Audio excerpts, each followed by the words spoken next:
જૂનાગઢના અંબાજી મંદિરના ગાદી વિવાદમાં સંતો નેતાઓ જાણે મંદિરનું માન અને શબ્દોના મર્યાદા ભૂલી ગયા છે। ગઈકાલે મહેશગીરી બાપુએ પૂર્વ ડેપ્યુટી મેયર ગિરીશ કોટેચા સામે રોષ પ્રગટ કર્યો હતો, જેને લઈને ગિરીશ કોટેચાએ પ્રતિક્રિયા આપી છે। ગિરીશ કોટેચાએ મહેશગીરીના સંપૂર્ણ જીવન પર પ્રશ્નો ઉઠાવ્યા।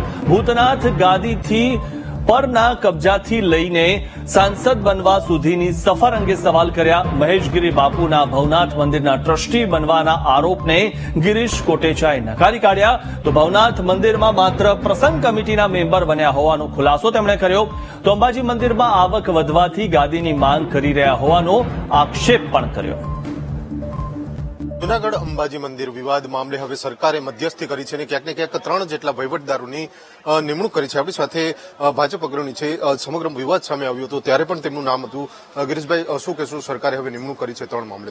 પહેલા તો પત્રકાર પરિષદ એન્ડમાં આવી અને સમાચાર આવ્યા એટલે હું તો જૂનાગઢના કલેક્ટર અને લાણાવસિયાને સેલ્યુટ કરું છું કે આ વાતનો એન્ડ આવી ગયો, કારણ કે કોકને જગ્યા બચાવવી પડી હતી।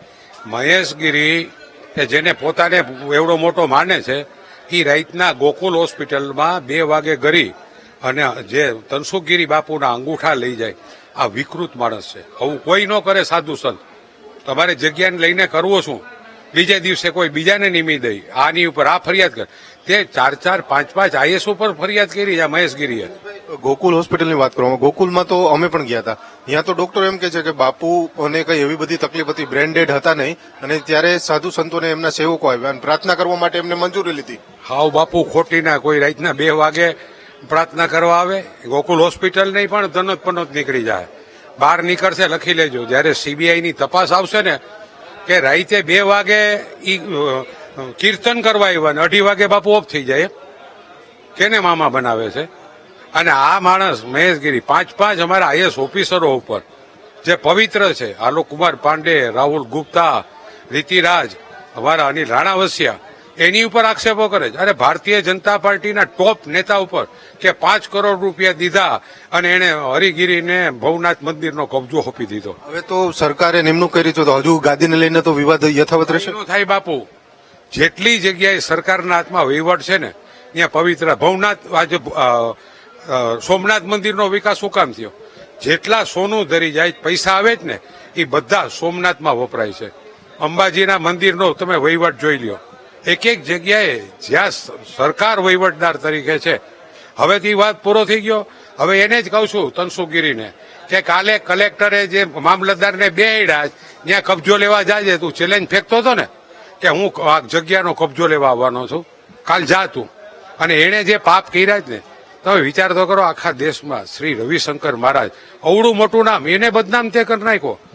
તું અહીંથી ને ભગવા કપડાં પહેરીને, આપણે યોગી આદિત્યનાથ ઉત્તર પ્રદેશના એ આજે ભગવા કપડામાં જ ફરે ને મુખ્યમંત્રી છે, તે જુનાગઢ થઈ ગયો અને ભગવા કાઢી નાખ્યા, ત્યાં જઈને પેન્ટ શર્ટ ને મોજ મજા કરવા માંડ્યો અને પાછો જુનાગઢમાં આવીને ભવનાથનો કબજો લઈ લ્યો, ભૂતનાથનો। અને એ પણ સરકારી વકીલ સહિતની આખી ગોઠવણ છે। એ પણ સંત 90 વર્ષના હતા, એના પણ સાઈન સિક્કા કરાવી લીધા। એટલે આ તો આનું બધું બહાર નીકળશે બાપુ। તમે સીધો એમને તો આક્ષેપ કર્યો છે કે ભાઈ ગિરીશ કોટેચા પણ આમાં ક્યાંક ને ક્યાંક તેમને ટ્રસ્ટી બનવું હતું એટલે આ બધું કર્યું। ફરિયાદ કરશો, પોલીસ ફરિયાદ? કારણ કે માનહાનિની અરે બાપુ 1 મિનિટમાં મેં જવાબ દીધો કે તું કાલ ચીઠો ખોલતો હતો કે હું ચીઠો ખોલીશ તો ભારે પડી જાય। અરે ખોલ નહીં ભાઈ, તું હું આપણે ભારે પાડી શકતો? તું કોઈ સંતની અપેક્ષામાં આવે? તે કેટલા ગોભાન કરે બહાર આવે? અને ઈ પણ કહું, જેને ભૂતનાથ મંદિર ભવનાથ મંદિરમાં ટ્રસ્ટીની, હજી પાછું મેં કીધું કે શેલજામાં કે જે પુનિત આશ્રમના માં છે, એણે 1 વર્ષ માટે ભવનાથની સેવા આપી અને અમને પ્રસંગ કમિટીમાં એમ કીધું તમે રહેજો। ઈ વાત છે, નથી ટ્રસ્ટીની વાત બતાવે, એનામાં તેવડ હોય તો બતાવે ને કે મેં ટ્રસ્ટીની ક્યાં અરજી કરી હોય તો। હવે તો વિવાદનો અંત આવશે ને? તો ગયો, કલેક્ટર સાહેબે બેસ્ટ સમાચાર દીધા અને આજ મારી પત્રકાર પરિષદ સફળ થઈ ગઈ।